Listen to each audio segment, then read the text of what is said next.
Hello అండి, నమస్తే. This is Divya. Welcome back to our channel మన ఇంటి ముచ్చట్లు వ్లాగ్స్. ఈ రోజు అయితే వెజ్ పులావ్ రెసిపీ చూపించబోతున్నానండి.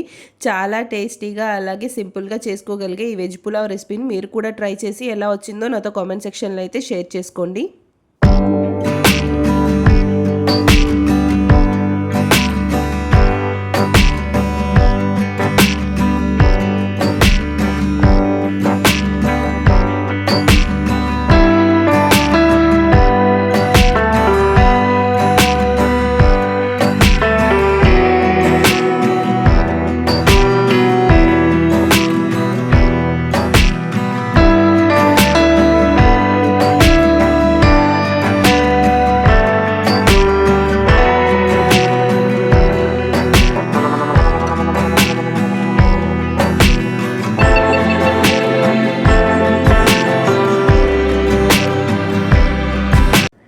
నేనైతే ఎలక్ట్రిక్ రైస్ కుక్కర్లో చేస్తున్నానండి. ముందుగా ప్రీహీట్ చేసుకొని 3 టేబుల్ స్పూన్స్ ఆయిల్ యాడ్ చేసుకోవాలి. అలాగే 1.5 టేబుల్ స్పూన్ గీ యాడ్ చేసుకోవాలి.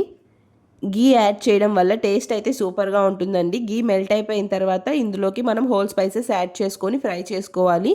తర్వాత సన్నగా తరిగిన పచ్చిమిర్చిని కూడా యాడ్ చేసుకోవాలి.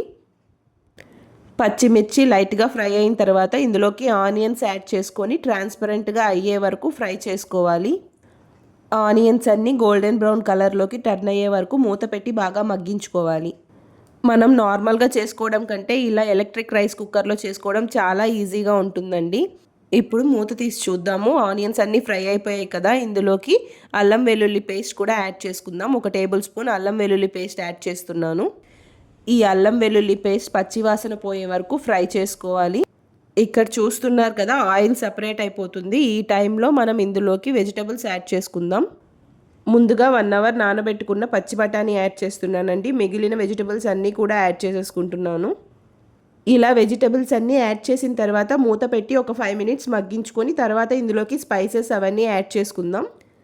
ఎలక్ట్రిక్ రైస్ కుక్కర్లో చేసుకోవడం వల్ల మనం రైస్ కుక్ అయిందా లేదా అని ఊరికే చెక్ చేసుకోవాల్సిన అవసరం ఉండదండి. చాలా ఈజీగా అయిపోతుంది.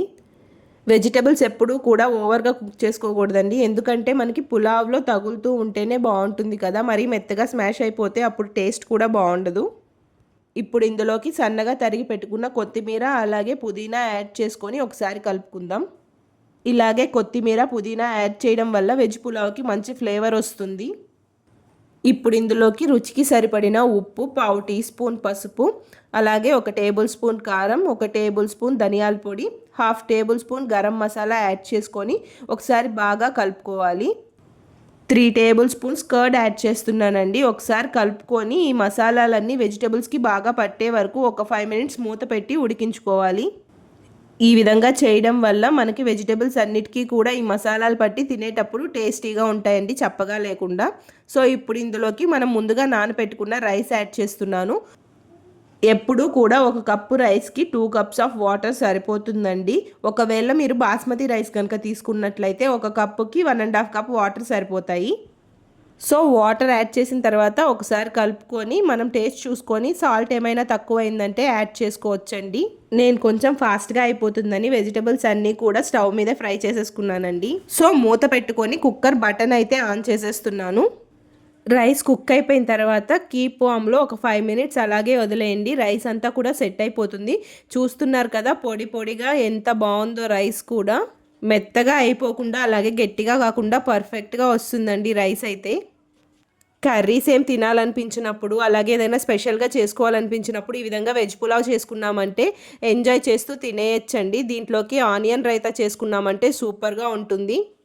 సో చూసారు కదండి, వెజ్ పులావ్ రెసిపీ మీకు ఎలా అనిపించిందో నాతో కామెంట్ సెక్షన్లో అయితే షేర్ చేసుకోండి. అలాగే మరెన్నో మంచి వీడియోస్ కోసం మన ఛానల్ని సబ్స్క్రైబ్ చేసుకోండి.